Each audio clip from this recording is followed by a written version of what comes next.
আজকে খুব কমন একটা বিষয় নিয়ে কথা বলবো এবং আমি আশা করি এই বিষয়টা আমি মূলত আজকে বি-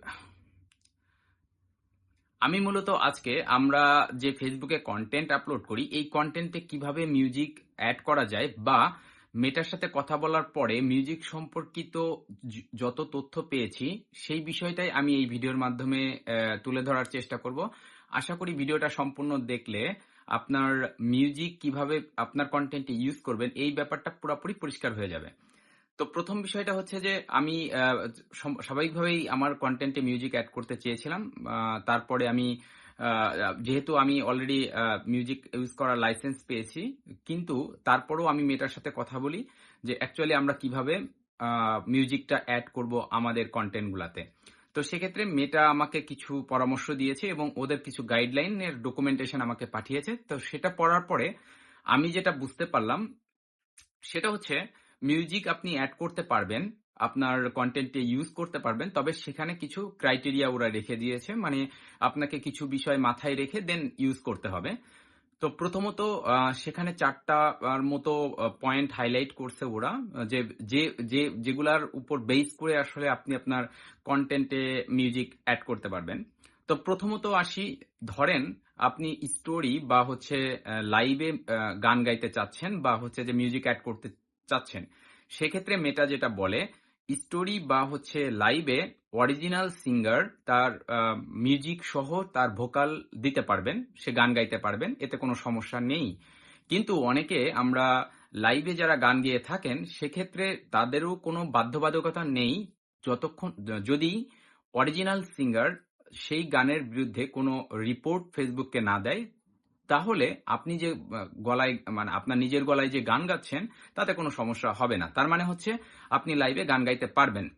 তবে সতর্ক থাকবেন যেন এমন কোনো গান গাওয়াটা হয়তো উচিত হবে না যার এগেনস্টে তার অরিজিনাল সিঙ্গার আপনার পেজ বা কন্টেন্ট বা হচ্ছে যে লাইভের এগেনস্টে রিপোর্ট করতে পারে। এটা হচ্ছে ১ নাম্বার পয়েন্ট। সেকেন্ড পয়েন্ট হচ্ছে ফেসবুক যেটা বলার চেষ্টা করেছে, মেটা যেটা বলার চেষ্টা করেছে তাদের ডকুমেন্টেশনের মধ্যে, ধরেন একটা পুরা একজন সিঙ্গারের পুরা গান ধরেন ৩ মিনিটের, আপনি টোটাল ৩ মিনিটটাই আপনার কন্টেন্টে ইউজ করবেন না। ফেসবুক এটা রিকমেন্ড করে যে মানে পুরা পুরা গানটাই যেন আমরা আমাদের কন্টেন্টে ইউজ না করি। ৩ নাম্বার, ফেসবুক যেটা অ্যাকচুয়ালি রিকমেন্ড করছে আমাদেরকে সেটা হচ্ছে আমরা যেন কোনো গান ইউজ করি, অবশ্যই সেটার একটা শর্ট ক্লিপ। সাপোজ ধরেন আপনার ৩-৪ সেকেন্ডের একটা গানের ক্লিপ বা হচ্ছে ৮-৯ সেকেন্ড বা হচ্ছে ১০ সেকেন্ড, এরকম ৮-৯ সেকেন্ড বা ৩ সেকেন্ড, এটা মেনশন করা নাই ওদের ডকুমেন্টেশনের মধ্যে। শুধুমাত্র ওরা এভাবে বলছে যে আপনি একটা শর্ট ক্লিপ ইউজ করতে পারেন। এটা হচ্ছে হাইলি রিকমেন্ড করছে ফেসবুক। ৪ নাম্বার পয়েন্ট হচ্ছে, ধরেন আমরা আমাদের কন্টেন্টের মাধ্যমে একটা মেসেজ দিতে চাই ফেসবুকে বা আপনার পেজে যেসব আমরা কন্টেন্ট আপলোড করি, সাধারণত সেই সব কন্টেন্টের ভিতর একটা সাবজেক্ট থাকে। যেমন ধরেন কেউ ফানি ভিডিও আপলোড করলো, তার মানে হচ্ছে সে মানুষকে বিনোদন দিতে চাচ্ছে। বা ধরেন কেউ রান্নার ভিডিও দিল, তার মানে হচ্ছে তার কন্টেন্টের মেইন পয়েন্ট হচ্ছে সে রান্না কিভাবে করে বা রান্নার ফর্মুলাটা কি, এইটা আমাদেরকে জানানোর চেষ্টা করতেছে। তো আপনি এমন কোন গান বা হচ্ছে যে গানটাকে এমন ভাবে আপনার কন্টেন্টে ইউজ করতে পারবেন না যাতে আপনি যে মেসেজটা দিতে চাচ্ছেন ওইটা সেকেন্ড প্রায়োরিটি পায়, আর আপনি যে গানটা ইউজ করছেন আপনার কন্টেন্টে ওই গানটা ফার্স্ট প্রায়োরিটি পায়। মেটা হাইলি রিকমেন্ড করে যে এই টাইপের কন্টেন্টগুলো ভায়োলেশনের আন্ডারে আসতে পারে। কেননা আপনি আপনার যে কন্টেন্ট, নিজস্ব যে কন্টেন্ট, মেটা তো সবসময় আমাদের কাছে, ফেসবুক তো সবসময় আমাদের কাছে চায় অরিজিনাল কন্টেন্টটা। তো আপনি একটা কন্টেন্ট বানাইলেন মিউজিক দিয়ে, কিন্তু আপনার ওই অরিজিনাল কন্টেন্টের অরিজিনাল যে বিষয়টা সেই বিষয়বস্তুটাই আপনি উপস্থাপন করতে পারলেন না, কারণ আপনি আপনি যে গানটা ইউজ করছেন ওই কন্টেন্টে ওই গানটা মেইন প্রায়োরিটি পাইছে, মানুষ ওই গানটার প্রতি ফোকাস দিবে। তাহলে এটা মেটার রুলস এর বাইরে।